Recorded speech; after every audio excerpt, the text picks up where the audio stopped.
اب حضرات محترم، یہاں پر ایک بڑا ایک مسئلہ چلا ہوتا ہے کہ انسان اکثر غصے کے اندر منہ سے ایسے الفاظ نکال دیتا ہے کہ بعد میں وہ پریشان ہوتا ہے۔ اکثر منہ کے اندر الفاظ ایسے نکال دیتا ہے۔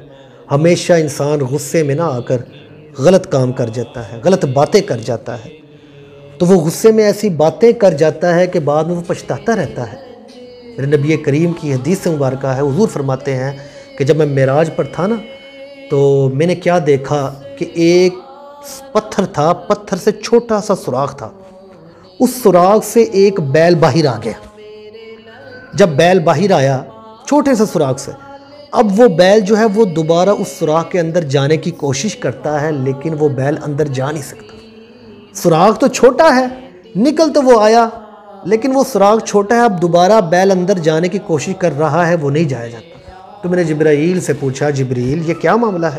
عرض کی یا رسول اللہ، یہ آپ کی امت کی ان لوگوں کی نشانی ہے جو اپنی زبان سے ایسے الفاظ نکال دیں گے کہ وہ الفاظ دوبارہ ان کے منہ کے اندر نہ جائیں گے، وہ پچھتائیں گے کہ ہم نے یہ الفاظ کیوں نکال دیے۔ ہمیشہ یہ یاد رکھو، جب انسان غصے میں ہوتا ہے، کبھی کبھی غصے میں ایسے الفاظ نکال دیتا ہے، بعد پچھتاتا ہے۔ کبھی کبھی غصے میں طلاقیں دے دیتا ہے، گھر میں اپنے گھر بیوی کو طلاق دے دیتا ہے، بعد پریشان ہو جائے، یار یہ میں نے کیا کر دیا۔ جب دماغ ٹھنڈا ہوا، غصے میں آ کے بڑے کو گالیاں نکال دیتا ہے، جب بعد میں وہ ٹھنڈا ہوتا ہے غصہ تو پچھتانے لگ جاتا ہے، یار یہ میں نے کیا کر دیا۔ کیوں کہ جب بھی غصے میں انسان ایسے کام کر جاتا ہے کہ بعد میں وہ پچھتاتا ہے۔